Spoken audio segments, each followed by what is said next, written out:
What would you do if the world saw you as nothing more than a ghost?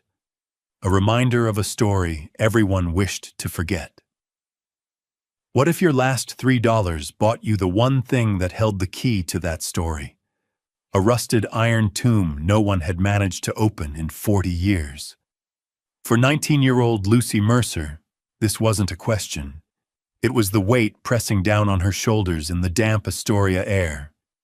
She paid the salvage man, a man who pitied her more than he wanted her money, and in return, he gave her a corroded diving bell that had become a local joke. But what was locked inside that sphere of rust and ruin wasn't just stale air and forgotten machinery. It was a secret from the deep, a message from a wreck they never found, and the truth that would finally bring her father's name back from the cold, crushing silence of the sea. Settle in and stay close, and let us know in the comments where you're watching from, as we tell the story of the girl who bought a coffin and found a compass. Lucy Mercer arrived back in Astoria on the morning tide, not with a triumphant return, but with the quiet shuffle of defeat. The salt spray felt different now, colder, less like a welcome and more like a final judgment. It had been 6 months since her father, a diver named Thomas Mercer, had been lost to the unforgiving currents of the Columbia Bar. He had been the best, a man who could read the water like a book, but the sea keeps its own ledgers. He left behind a daughter with his steady gray eyes, a mountain of debt to the very salvage company that had employed him, and a reputation stained by whispers of recklessness. Lucy had spent the last half-year in Portland, working in a cannery until her hands were raw and her spirit was thin as a worn-out net, all to settle his accounts. Now she was back, with nothing to her name but a small, derelict plot of land her mother had left her on the edge of town, and the few dollars she had folded into a tight square in her pocket. She walked with her head down, her father's old canvas coat a poor defense against the wind that swept up from the docks. The town watched her pass. They saw not a young woman, but the last page of a sad story. They saw the Mercer girl, the one whose father the sea had claimed, the one who had come back with nothing. Her only companion was the weight in her coat pocket, a heavy, worn rigging knife with a handle of smooth, dark wood. It was her father's. Its familiar heft was the only solid thing she felt she had left in the world. She didn't come back for pity or for a new start. She came back because this was the only place that felt like home, even if it was a home haunted by the ghost of the man who had taught her the language of rope, tide, and iron. Her walk took her past the sprawling, chaotic yard of Croft Salvage, the very company her father had worked for. It was a graveyard of ambition, filled with rusting chains, splintered masts, and the bones of ships that had lost their fight with the Pacific. And there, sitting half-sunk in the mud like a forgotten god, was the diving bell. It was an old one, a heavy iron cask from a generation before, its surface a mottled tapestry of orange rust and green verdigris. Its brass fittings were dull as lead, its viewing ports clouded with grime and salt. It looked less like a tool and more like a monument to failure. She remembered her father talking about it once, a flicker of a memory. "That old bell," he'd murmured, staring out at the rain. "She's got more secrets than the sea itself." At the time, she'd thought it was just one of his quiet, poetic turns of phrase. Now, standing there in the cold, the words felt different. They felt like a sign. She found Silas Croft, the owner of the yard, and the man who held her father's final debts, in his office. He was a thick man with a voice that always seemed too loud for any room he was in. He looked up from his ledger, his expression a mixture of surprise and impatience. "Mercer," he grunted. Thought you were done with this town. Lucy kept her voice even. I am. I just came to look at something. She led him out to the bell. Croft laughed, a short barking sound. That thing? It's a tomb. We haven't been able to get the hatch open in 40 years. Bolts are fused solid, worth more as scrap and barely that. How much? Lucy asked, her gaze fixed on the corroded seal. Croft sized her up, the worn coat, the tired look in her eyes. He saw a fool's errand, a child chasing a ghost. You want it? $3, and you haul it out of here yourself. Today. It was a mocking price for a ton of useless iron. He expected her to walk away. Instead, Lucy unfolded the last of her money and placed it on a nearby barrel. Done, she said. What could be inside that rusted shell that a father would call a keeper of secrets? Was it just the idle talk of a tired man? Or did he know something no one else did? Let us know what you think in the comments below, and be sure to subscribe for more stories of incredible discoveries. For Lucy, the real work had only just begun. The whispers started before the ink on her bill of sale was even dry. Men leaning against the general store watched as she tried to figure out how to move a ton of iron with no horse and no wagon. Their talk was a low murmur, carried on the wind like sea foam. That's Tom Mercer's girl. Lost her senses, looks like. Spending her last dollar on Croft's scrap heap. Silas Croft himself made a show of it, strolling into the saloon later that day and telling the story with a theatrical flourish. Gave her a bargain, he boomed, to the laughter of the men at the bar. $3 for the privilege of owning the heaviest piece of junk on the coast, the girls chasing her father's ghost right into the poorhouse. The laughter was a physical thing, a wave of dismissal that Lucy felt even from a block away. It followed her as she walked to the one place she knew she might find help. Jedediah Stone's livery was at the edge of town, a place that smelled of hay, leather, and honest work. Jed was an old man with hands as gnarled as driftwood, and he had been her father's closest friend. He saw her coming, and his weathered face softened. He didn't ask questions. He didn't offer pity. He simply listened. I need to move it, Jed, she said, her voice quiet. To my mother's old plot by the inlet. He looked at her for a long moment, his eyes holding a deep sadness. Your father was a good man, Lucy. He saw things other folks missed. He hitched up his strongest draft horse to a heavy dray wagon and said, Let's go get your inheritance. That evening, as the sun bled into the Pacific, they finally settled the bell onto the small patch of grassy land overlooking the water. As Jed was leaving, an old woman Lucy had only ever seen from a distance walked slowly along the shoreline. She was Alara, a Maka elder whose family had lived on this coast since before the first ships had ever appeared. She paused and looked not at Lucy, but at the bell, its dark shape a hulking silhouette against the dying light. Her voice, when she spoke, was as soft as the rustle of beach grass. Some things don't give up their dead, she said, her gaze distant. They give up their stories. Then she continued on her way, leaving Lucy alone with the cryptic words and the silent, sealed iron. The town's laughter echoed in her ears, but Alara's words settled deeper, planting a seed of question in the barren soil of her grief. The bell sat on the bluff, a silent, brooding presence. For 3 days, Lucy did nothing but exist beside it. She pitched a small canvas lean-to against a scraggly pine, a place just big enough to unroll her bedroll and keep her few supplies dry. The bell became the center of her small world.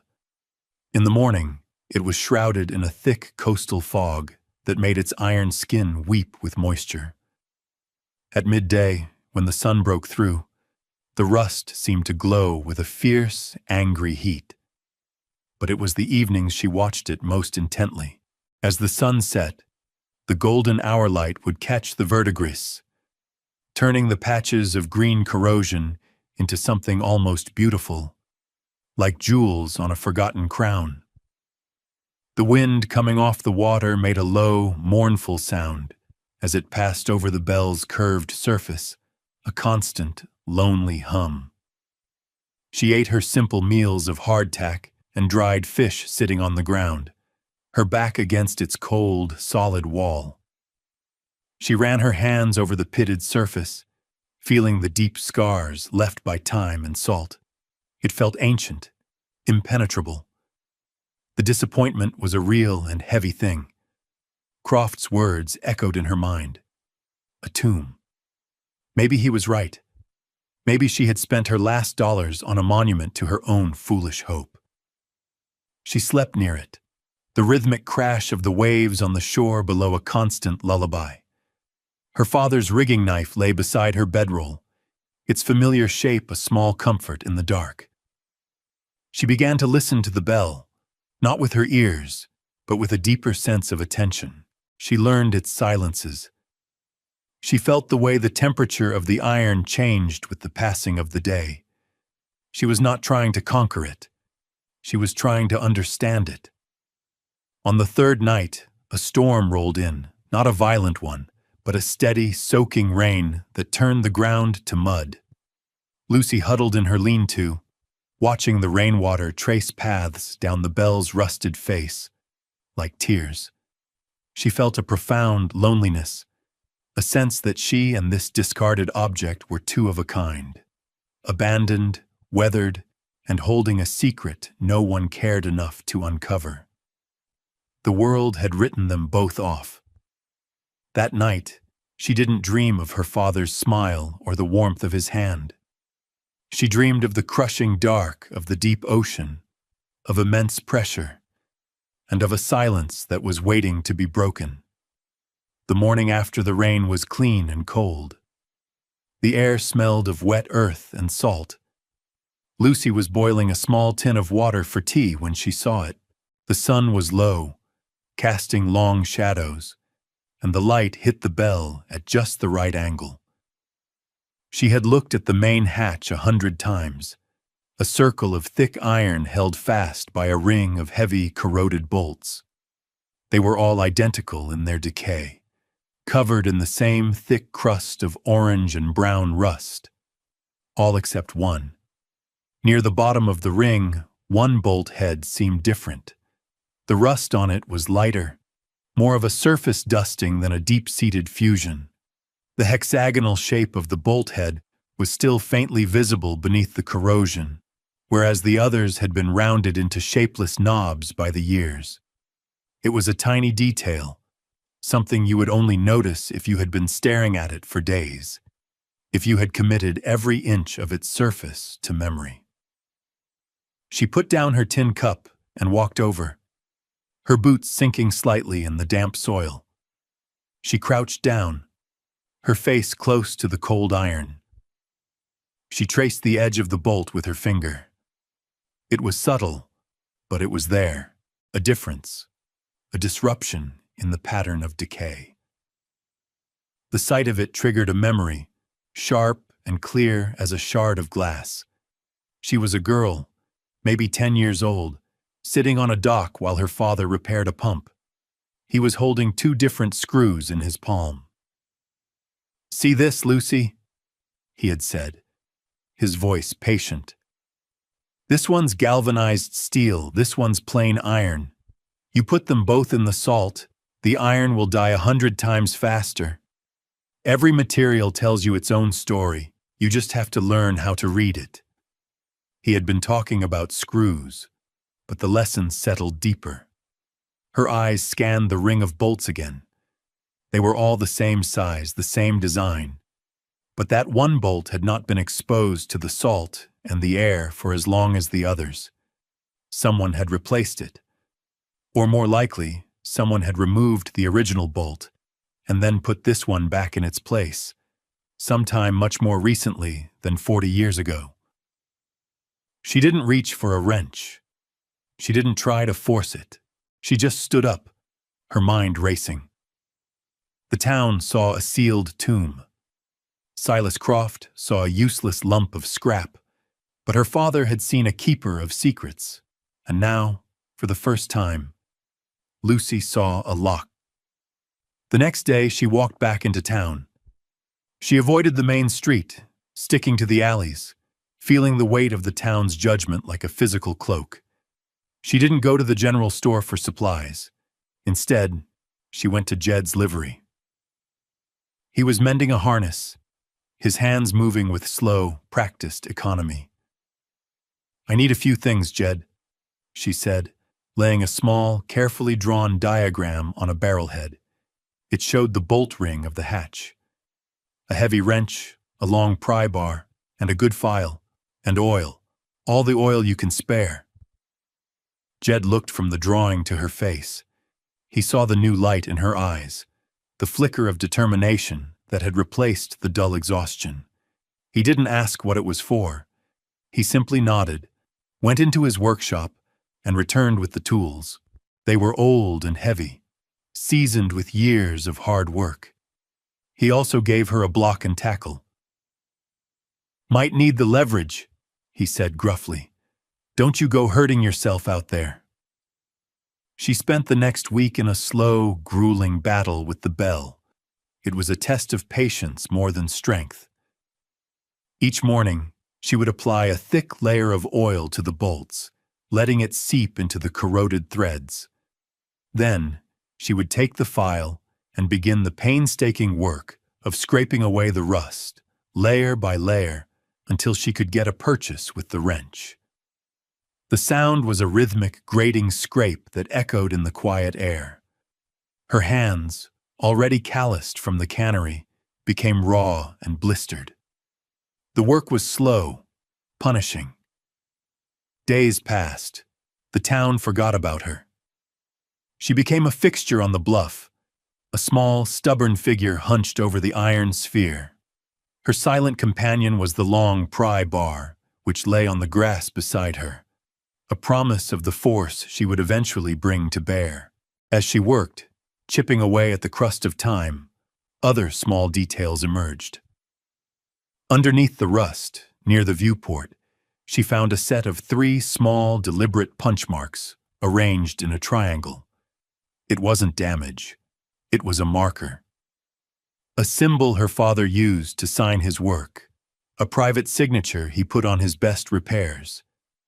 And as she cleared the seam around the hatch, she found traces of a dark, resinous sealant deep in the groove. It was a specific marine epoxy, one her father had mixed himself. He claimed it was the only thing that could truly keep the Pacific out. Her heart beat faster. This wasn't a 40-year-old seal. Her father had sealed this bell. He had sealed it deliberately, carefully, using his own methods. The question was no longer if she could open it, but why he had wanted it to stay closed so desperately. The breakthrough came on a Tuesday, a week and a half after she started. The sky was a high, clear blue. She had focused all her effort on the one different bolt, the one that had been her first clue. She had oiled it, filed it, and worked it with the wrench until her muscles screamed. She put the long handle of the pry bar over the wrench for extra leverage, planted her feet, and threw her entire weight into it. For a moment, nothing happened. The iron was unmoving, and then, with a sound like a gunshot, a crack that echoed across the water, the bolt broke free. It turned, groaning in protest, the sound of metal yielding after years of resistance. Hope surged through her, raw and powerful. One by one, over the next 2 days, the other bolts followed. Each was a victory, a small battle won against time and neglect. Finally, only the fused seal itself held the hatch in place. She wedged the tip of the pry bar into the seam. She took a deep breath and pushed down. The seal broke with a long, mournful hiss, the sound of stale, compressed air escaping its iron prison. The smell that washed over her was overwhelming. The scent of a locked room, of briny stillness, old canvas, and something else. Something metallic and cold. She didn't throw the hatch open. She worked it slowly, carefully, leveraging it up until a sliver of daylight pierced the darkness within. She peered inside, but it was too dark to see. Fetching her lantern, she lit the wick and held it up to the opening. The light fell into the small, cramped space. The first thing she saw was a large parcel wrapped in oilskin, lashed securely to a small bench. Next to it, tucked into a corner, was a leather-bound book, also wrapped in a protective layer of waxed canvas. Her hands trembled as she reached inside. The air was cold on her skin. She pulled out the book first. She unwrapped the canvas, her fingers fumbling with the knots. It was a diver's logbook. She opened it to the first page. The handwriting, a strong, clear script, was unmistakable. It was her father's. She sank to her knees on the damp ground, the logbook open in her lap. The entries detailed his last weeks. He had been working for Croft, salvaging a modern wreck, but in his off hours, he had been pursuing a legend, the Estrella Perdida, a Spanish galleon that had gone down in a storm 2 centuries before, its location lost to time. He had found it. The logbook described the wreck, lying in a deep canyon not far from the coast. He made one dive. The last entry was chilling. Brought up 1 chest, gold and silver reals.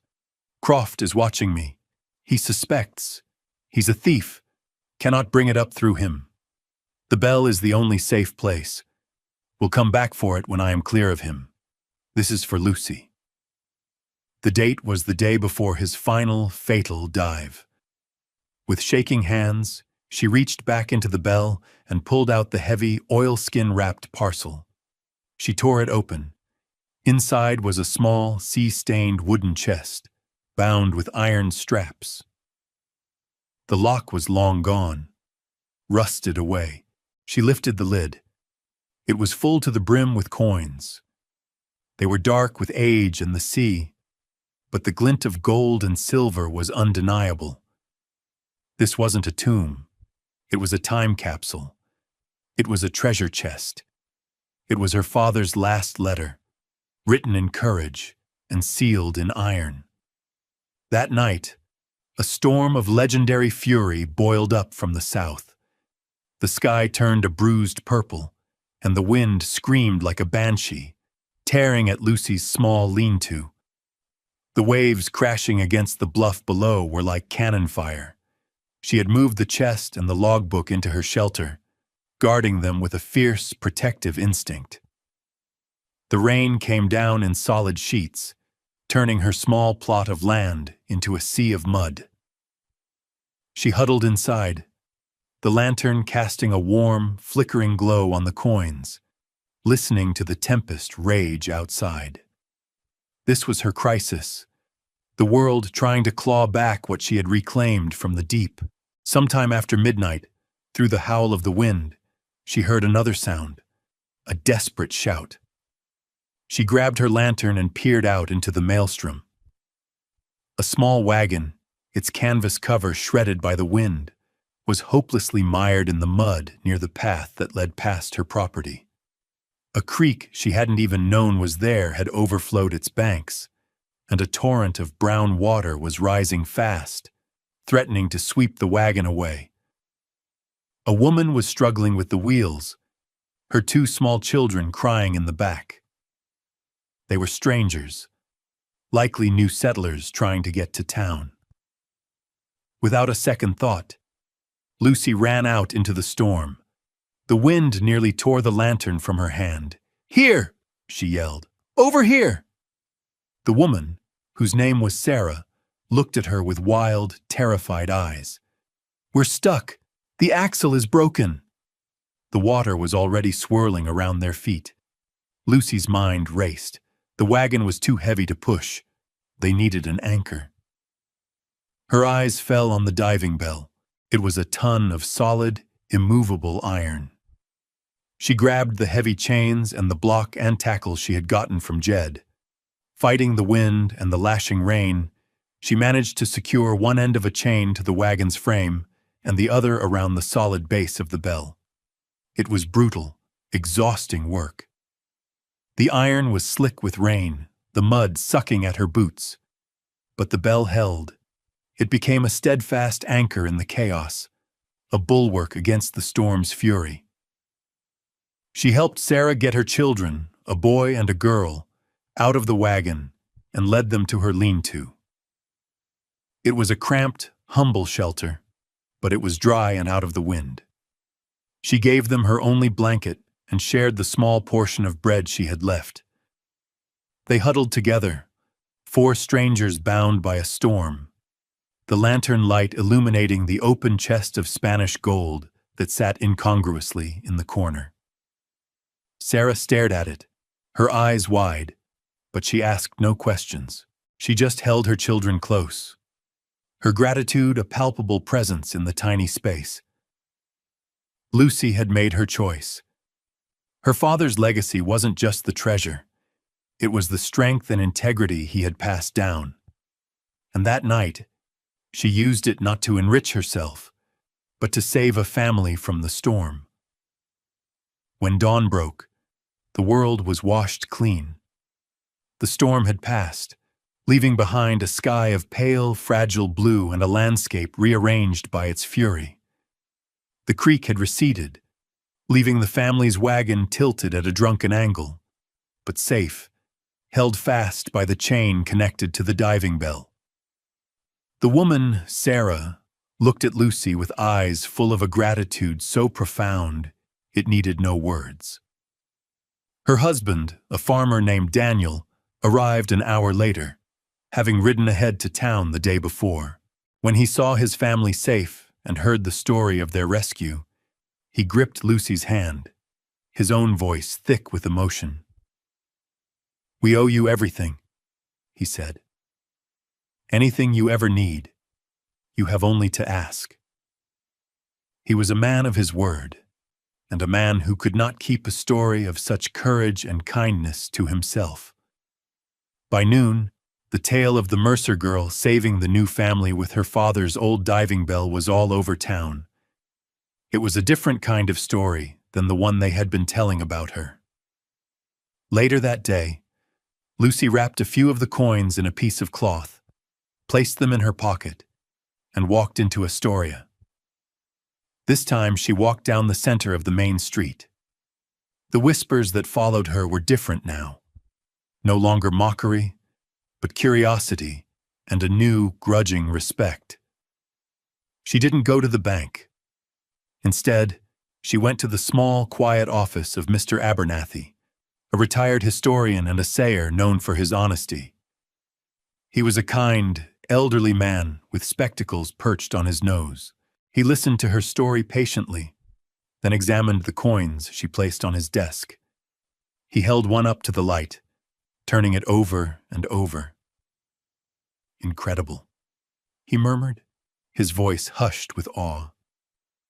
"These are Spanish reales, from the mint at Potosi, consistent with the manifest of the Estrella Perdida."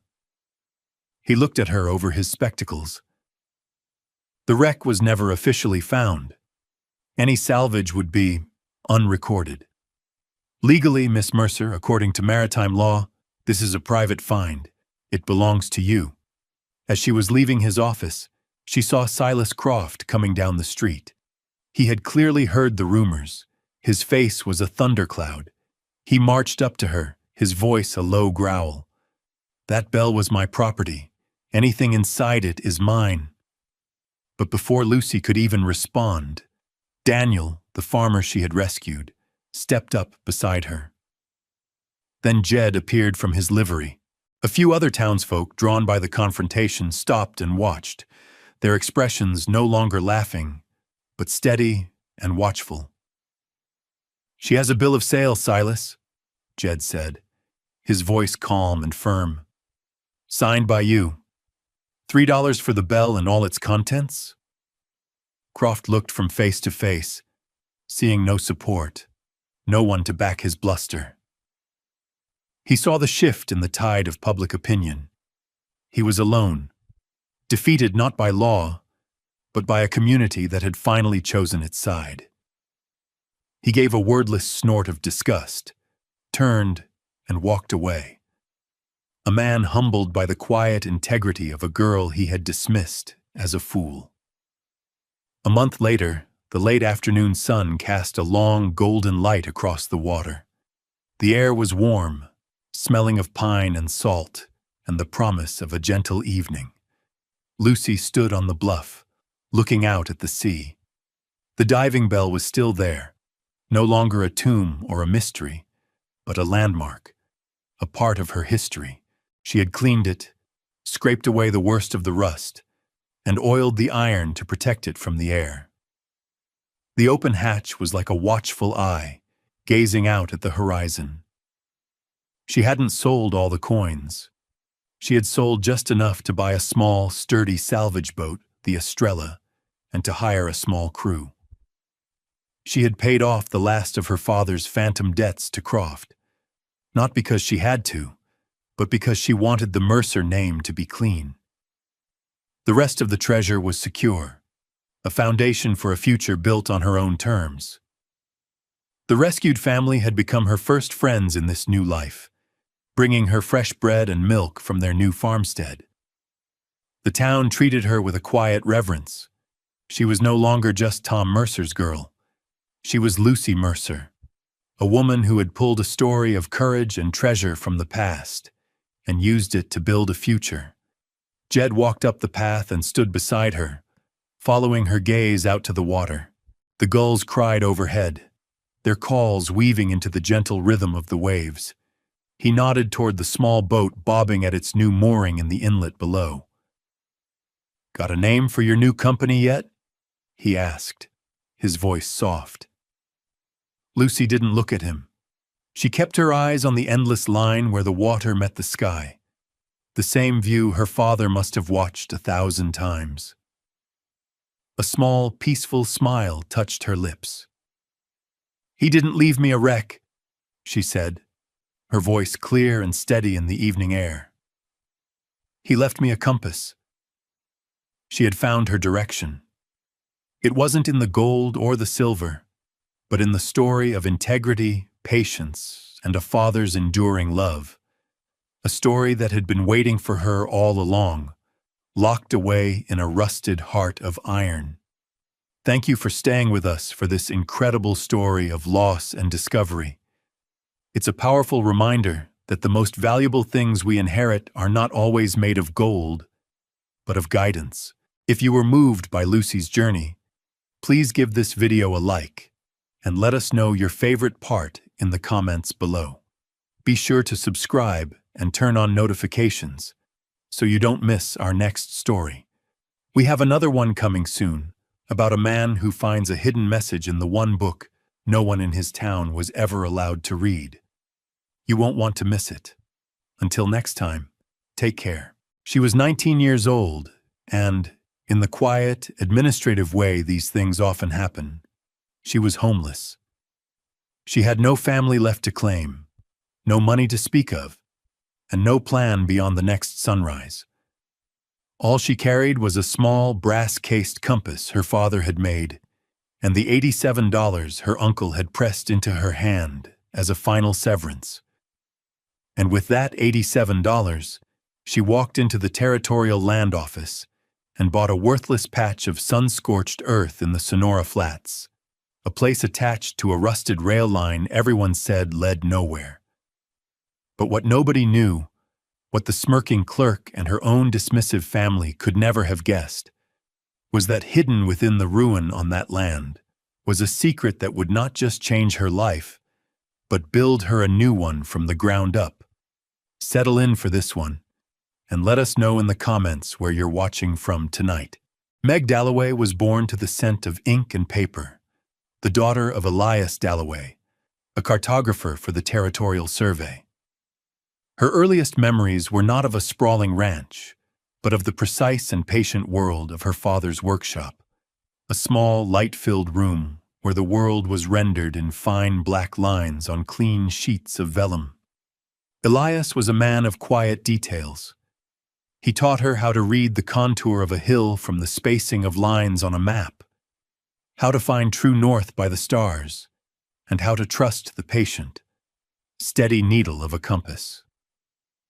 He believed that everything had a place and a reason for being there, and that if you looked closely enough, the land would always tell you its story. When Meg was 6, a fever swept through their small settlement, and it took both her father and mother in the space of a week. She was left with nothing but a trunk of her father's maps and a small, heavy compass he had been making for her 7th birthday. The case was turned brass, warm and solid in her hand, and the needle was tipped with a tiny sliver of turquoise he had found on a survey trip, a fleck of sky to guide her on the earth. She was sent to live with her father's older brother, Silas, a man who measured the world not in lines on a map, but in acres and head of cattle.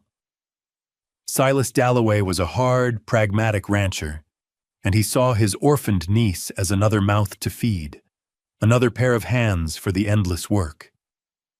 He gave her a room in a small lined shack a half-mile from the main house, and from the age of 7, she earned her keep. She mended fences, tended the kitchen garden, darned socks, and learned the hard, repetitive labor of a life tied to the land. Her aunt, Clara, was a woman worn thin by the demands of the ranch, and saw Meg not as a child to be nurtured, but as a constant, low-grade burden. The only person who ever showed her a moment of simple, uncomplicated kindness was an old ranch hand named Jedediah, a widower who had worked for Silas for 30 years. He saw the quiet competence in the girl, and in the evenings, he taught her the things a rancher's son might learn. He showed her how to properly set a post, how to read the weather in the clouds, how to use a handsaw without binding the blade, and how to drive a nail straight and true with 3 clean strokes.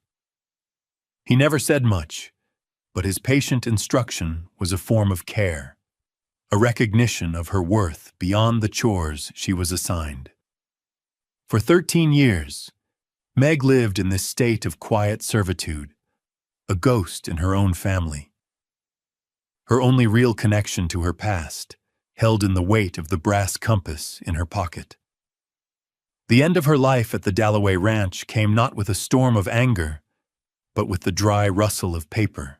On a Tuesday morning in late spring, her Uncle Silas called her from the garden to his office in the main house. It was a room she rarely entered, a place of ledgers and deeds that smelled of leather and stale cigar smoke. He did not ask her to sit. He stood behind his heavy oak desk, a place of absolute authority, and looked at her with the same dispassionate gaze he used when assessing livestock. He informed her that he had sold the northeastern parcel of the ranch, the 160 acres that bordered the old government road. The sale, he explained, included the line shack where she lived. The new owner, a speculator from back east, wanted the land cleared and vacant possession upon closing. Meg stood perfectly still, her hands clasped behind her back, and listened. She knew what this meant. Silas went on, his voice flat and businesslike. His own son, Robert, was to be married in the fall, and his new wife would be taking over the management of the household gardens and kitchens. Meg's duties, he stated without a hint of apology, were no longer required. Her position on the ranch had become redundant. He gestured to a plain manila envelope on the desk. Inside, he explained, was the sum of $87. He had calculated it with care. $50 was the inheritance her father had left her, a small policy he had paid into, which Silas had been holding in trust for her until she came of age.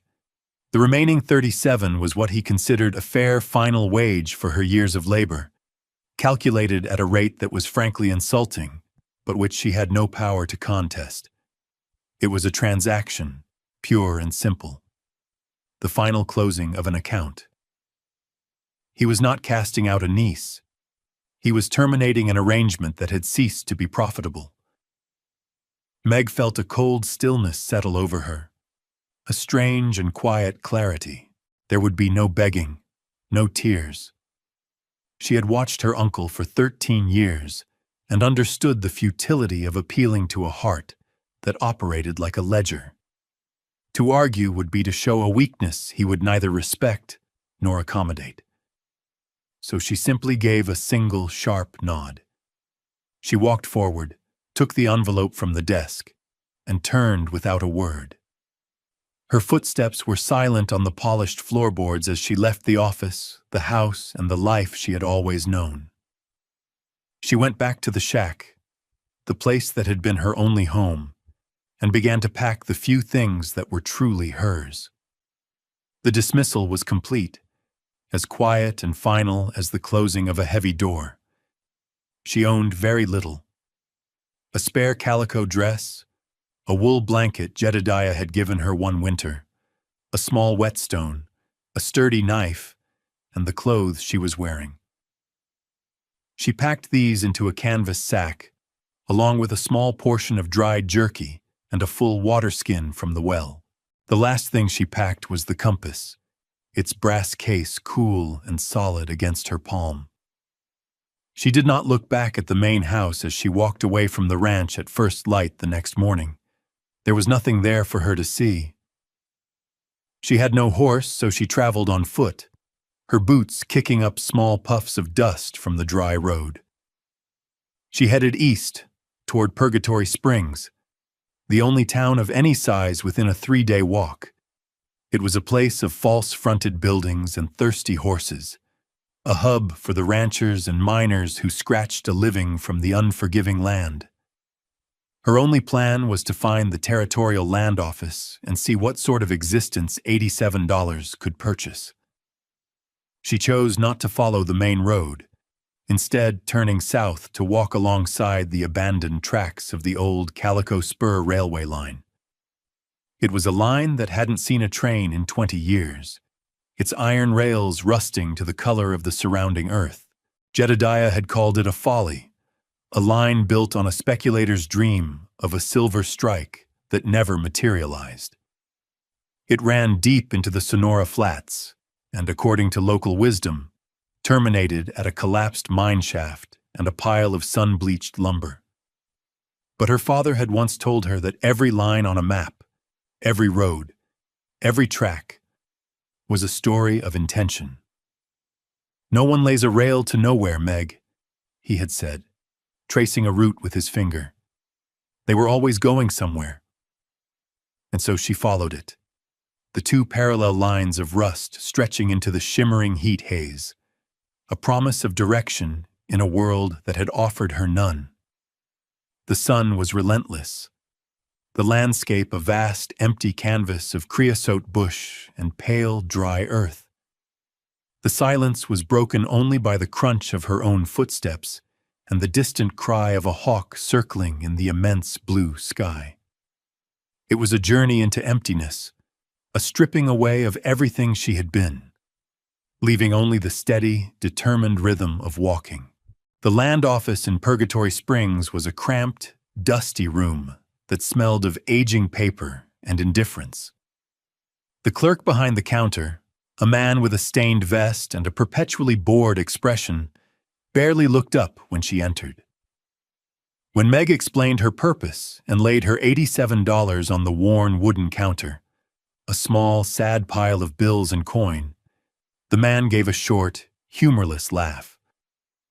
He gestured vaguely at a large, fly-specked map of the territory pinned to the wall. $87, he said, drawing the words out with mocking slowness. That might get you a burial plot, miss. Not much else. He told her the good parcels, the ones with water or decent grazing, were long gone, bought up by ranchers like her uncle. What was left was desert scrub, alkali flats, and rock.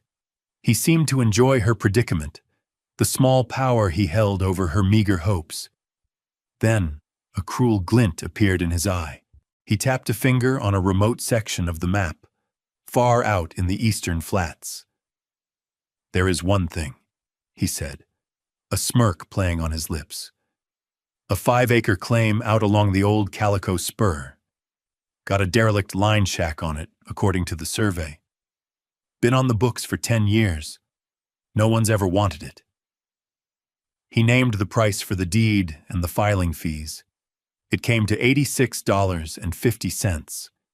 He was offering her a ruin at the edge of nowhere, a piece of land everyone else considered worthless. He expected her to refuse, to walk away defeated. Meg looked at the map. She saw the thin, spidery line of the Calico Spur, the very tracks she had just followed. She saw the small, square outline of the claim, an island of ink in a sea of empty parchment. It was nothing. It was everything.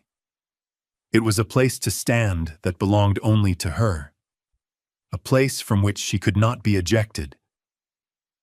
"I'll take it," she said, her voice clear and steady. The clerk's smirk faltered, replaced by a flicker of surprise. He shrugged, pulled the dusty deed from a filing cabinet, and began the paperwork. An hour later, Meg walked out of the office with 50 cents in her pocket and a piece of paper that said she was the owner of Lot 73, Calico Spur Survey. She bought a small bag of flour with her remaining coin and began the long walk back, this time not just as a traveler, but as a landowner heading home. She found the shack 2 days later, just as the sun was setting. It was little more than a skeleton. Built from weathered railroad ties and salvaged planks, it listed to one side as if tired of standing. The roof was a patchwork of rusted tin and bare rafters, gaping open to the sky. The single door hung from one leather hinge, and the window was a jagged, empty square. Inside, the floor was just packed earth, littered with sand and the debris of years of neglect. But it was solid in its bones. The 4 main posts were thick, creosote-soaked timbers, and at one end stood a small fireplace and chimney built of stacked riverstone, dark with soot but seemingly intact. It was a wreck, a forgotten piece of the world. But as she stood in the doorway and watched the last light paint the desert in shades of purple and orange, she felt a sense of ownership so profound it was almost dizzying. It was broken, but it was hers to mend. She began the work of reclamation the next morning. Her first task was to make the shack defensible against the elements and the desert creatures. She swept out the years of accumulated sand, dust, and animal leavings with a makeshift broom fashioned from a creosote branch. She used her hatchet to pry the remaining rotten planks from the roof, letting the full force of the desert sun pour in, sterilizing the small space.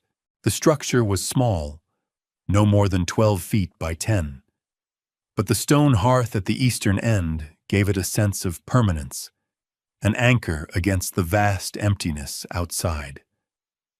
It was the most solid thing in the place, and she decided to clean it first, to make one corner of the ruin truly clean. The firebox was choked with old ash, hardened by time and moisture into a solid gray mass. She chipped away at it with the blade of her hatchet, scraping down to the stone beneath. As she worked her way to the back, clearing the soot and debris, she noticed something odd about the hearthstone itself, the single flat slab of sandstone that formed the floor of the fireplace. Unlike the surrounding stones, which were set in a crude clay mortar, this one seemed to sit loosely in its bed of sand. Curious, she wedged the tip of her knife into the seam and wiggled it. The stone shifted slightly. Her heart gave a small, quiet thump. Using her hatchet as a lever, she worked its blade into the gap and pressed down on the handle. With a grating sound of stone on grit, the heavy slab lifted. Beneath it lay a hollow space, a small, neatly excavated cavity in the earth, and nestled inside was a rectangular tin box, about the size of a loaf of bread, tightly wrapped in a sheath of waxed canvas to protect it from moisture. Her hands trembled slightly as she lifted it out. It was heavy for its size. She unwrapped the canvas, its surface stiff and cool, and worked open the simple clasp on the tin. The contents were packed with an extraordinary neatness. On top lay a small, carved wooden bird, a desert finch perhaps, its simple lines worn smooth and dark from years of handling. Beneath it was a folded letter, the paper yellowed with age but the ink still clear and dark. And under the letter, wrapped in a piece of oilcloth and tied with twine, was a small, dense bundle. She untied the twine and unfolded the cloth. Inside was a tidy stack of $20 gold pieces, gleaming softly in the sunlight, alongside a sheaf of crisp, territorial banknotes. She counted it slowly, her breath held tight in her chest. There were over $400 here. A fortune. More money than she had ever seen in her life. It was enough to build a new roof, to buy real tools, to purchase a mule and a wagon. It was the foundation for a life. She set the money aside, her mind reeling, and picked up the letter. The handwriting was precise and elegant, the script of a person who valued clarity. She unfolded the brittle paper and began to read. To the person who finds this place, my name is Esther Vargas. I lived in this shack for 17 years, from 1868 until 1885. My husband Mateo was a signalman for the railroad before an accident took him. This was his post, and after he was gone, it became my home. I am leaving this box here because I have no one else to give it to. My only son, David, went east to find work 6 years ago. I have not had a letter from him in 4. I fear he is not coming back.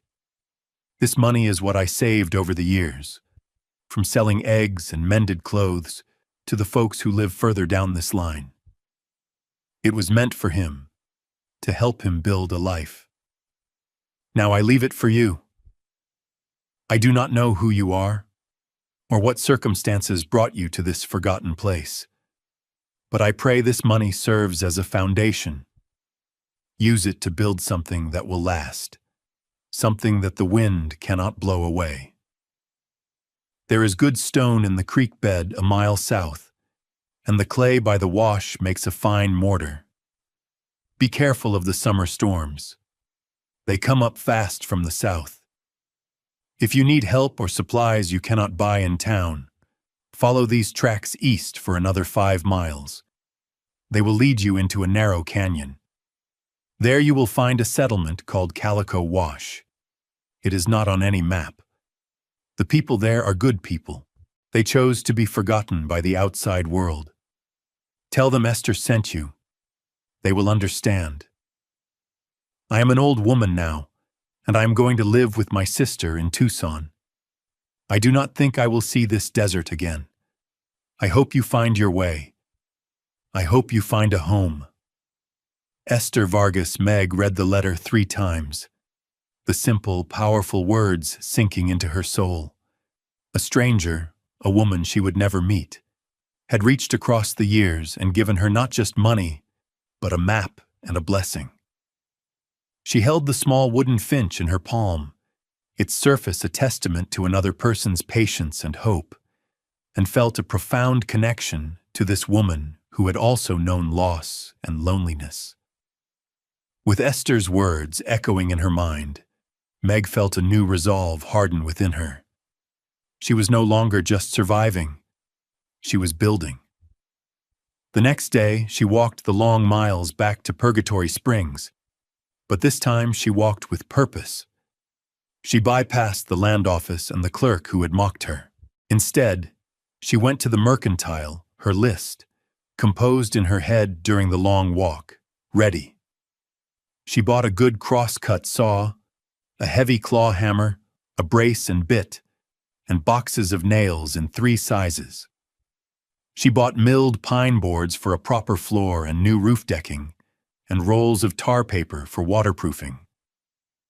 She purchased a small, sturdy cast-iron stove, sacks of flour, beans, and salt, and a new kerosene lamp.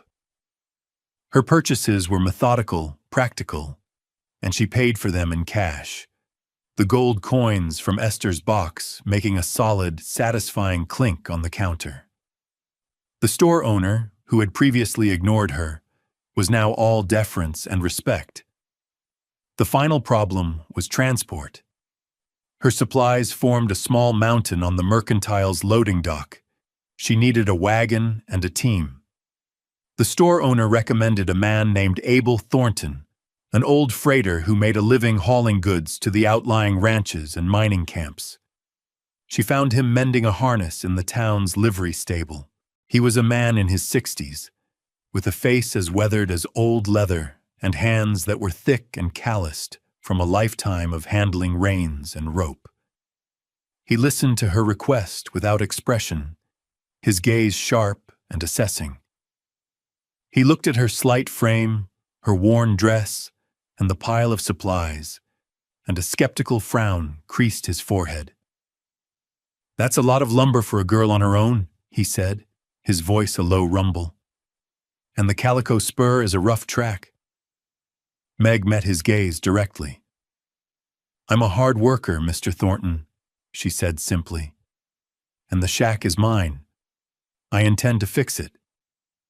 She offered him a fair price for the hauling, a price that showed she understood the value of his time and the labor of his mules.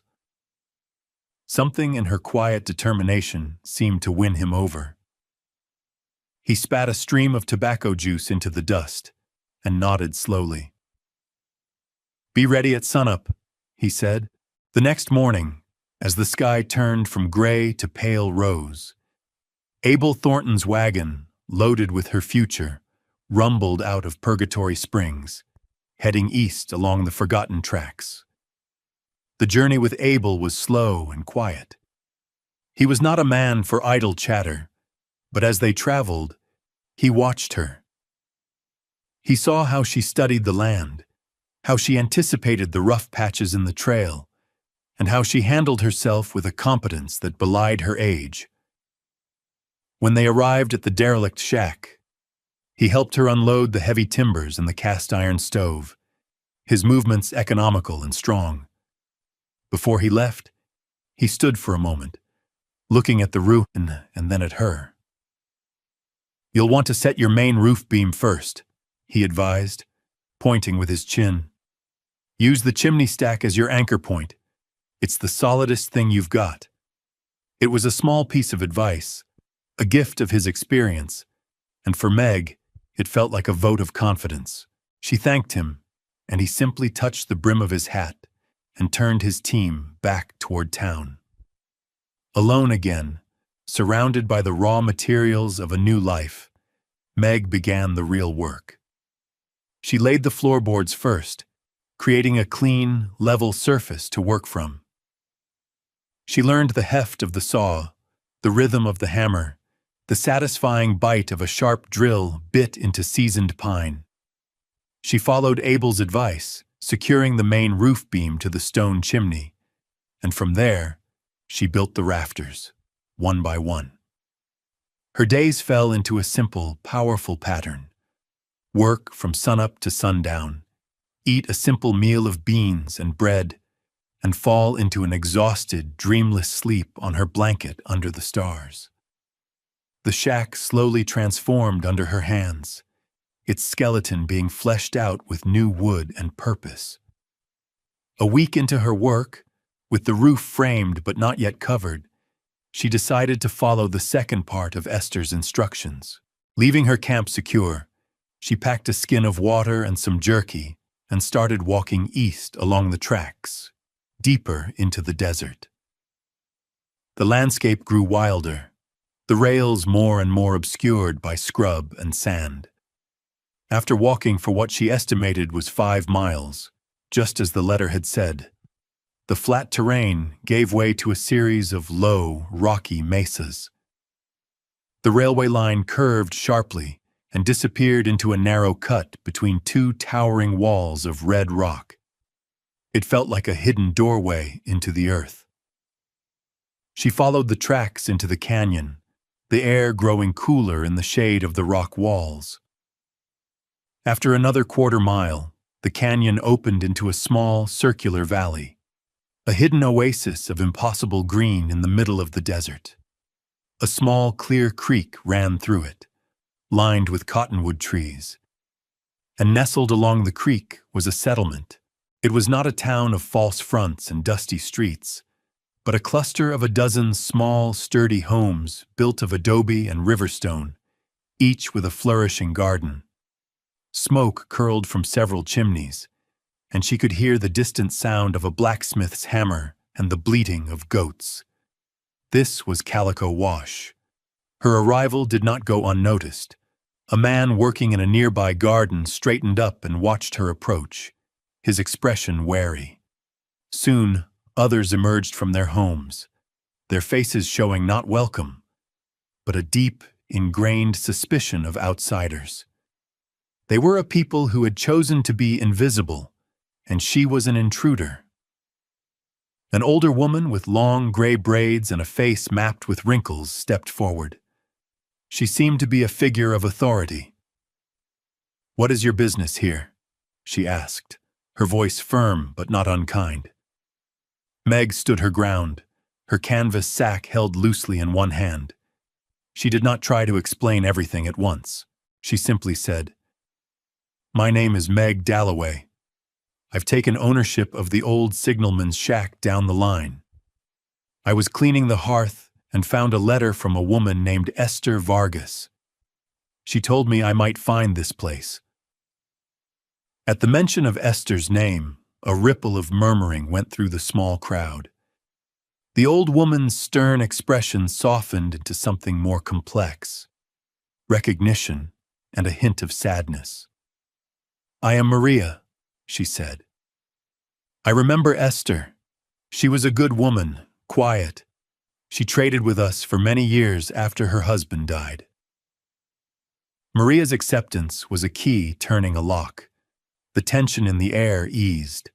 She invited Meg to sit and share a cup of water, and Meg told her story, not the part about the money, but about her uncle, the purchase of the land, and her work rebuilding the shack. The people of Calico Wash listened, their initial suspicion replaced by a quiet, watchful respect. They understood what it was to be cast out, and to have to build a life from what others had discarded. They were the descendants of families who had been swindled out of their mining claims 40 years prior by a powerful syndicate.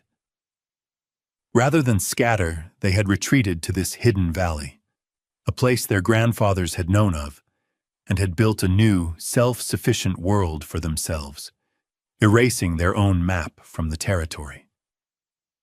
Meg did not ask for help, but it was offered in small, practical ways. A man named Ben Carter, the town's blacksmith, saw the hatchet tucked into her belt. "Blade's got a nick in it," he observed.